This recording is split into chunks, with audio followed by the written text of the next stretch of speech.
Hello everyone, my name is Gift Agboro and I'm a digital rights advocate as well as an open internet leader here in Nigeria. This video is meant to be my own contribution to our session today via the RightsCon Conference.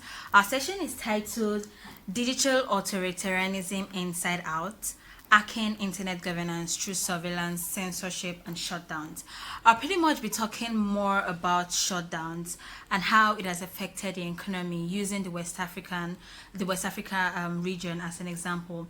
No doubt, internet shutdown has been a trend that has been happening in several other countries and happening globally, right?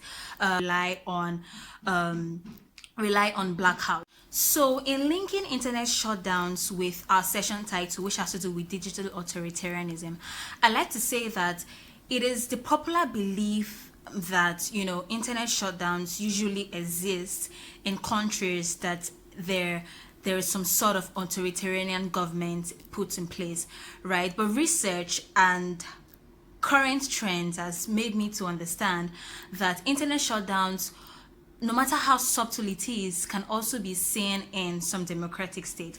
And like I said before, this contribution would most be tied to the West African region, not undermining the fact that internet shutdowns, happen all over, the globe, right? So back to what I was saying, internet shutdown has been seen to have like different dimensions. They're like different dimensions that has to do with the depth, the speed, the content in itself. So why some people believe that internet shutdowns has to do with like the total blackouts that usually comes to mind. Internet shutdowns can also be seen in the subtle restriction of flow of information, right? So when you see that a website has been blocked or social media platform has been restricted, you can also categorize that as internet shutdowns.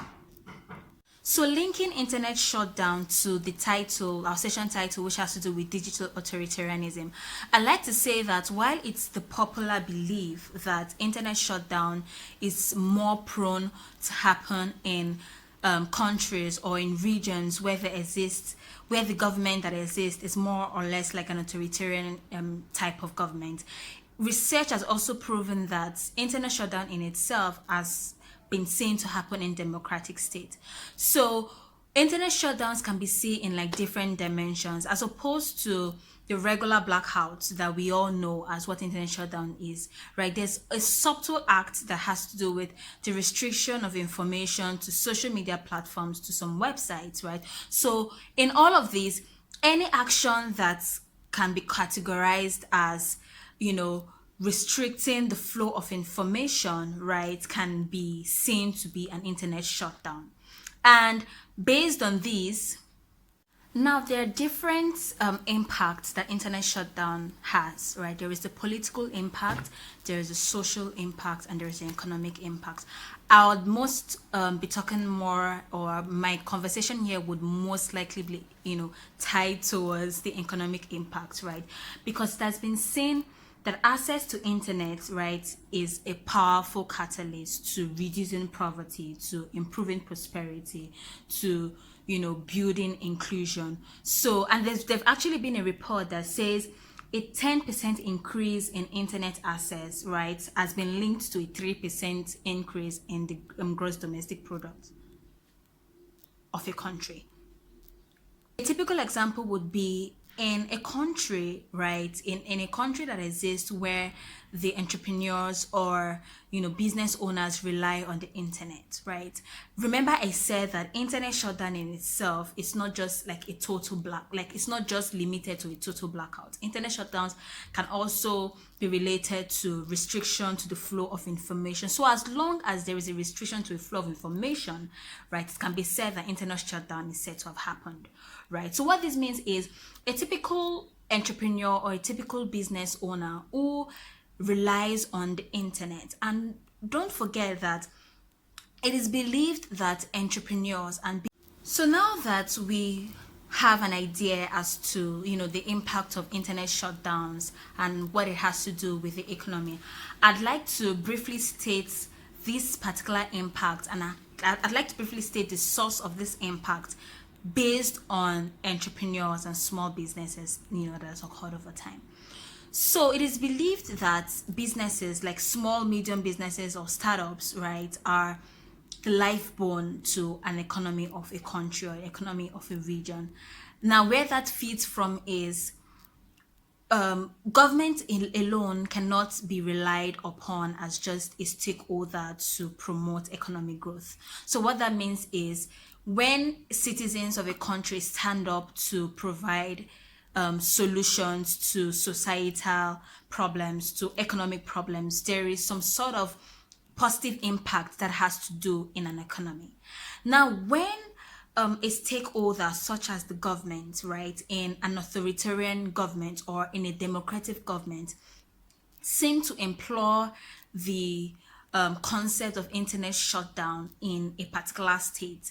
Now, mind you, internet shutdown has different dimensions. There is the speed, the depth, the duration, and all of other things feeds into the amount of time access to internet is being restricted, the content that is being restricted, the platforms that is being restricted, right? So when a government choose to exert control over the access to internet for a period of time, or exert control over the access to internet or the access to information per a particular platform, right, it has a ripple effect in affecting the economic growth of a country, because it has indirectly affected the day-to-day activities of these small business owners or these startups or these medium business owners who are trying to solve societal or business problems per the region or whatever location that they find themselves.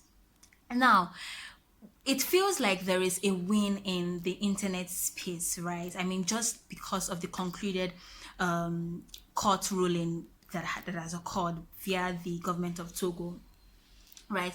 But we cannot, I mean, there is need to consistently try to raise our voices against internet shutdowns in different regions. And how can we do that? Stakeholders need to come together, not like when I mean come together, right? There's a need to form some sort of alliance that should have existed, or alliance that should exist in pushing back against internet shutdowns.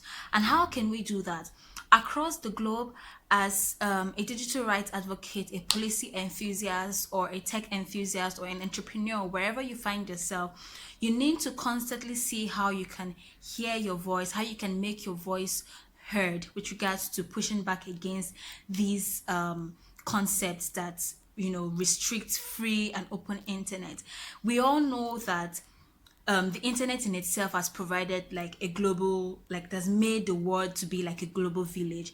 But the hard truth is, as much as we're trying to push for the fact that the internet is now becoming a more global village, no thanks to COVID and all that has happened, right? There's also the need to not just accept the fact that the internet is a global village, but to consistently try to hear our voices and hear our opinions. And what that means is, in whatever region that you are, when you feel and when you know that the rights of citizens has been restricted per internet shutdowns, you need to just hear your views, pretty much.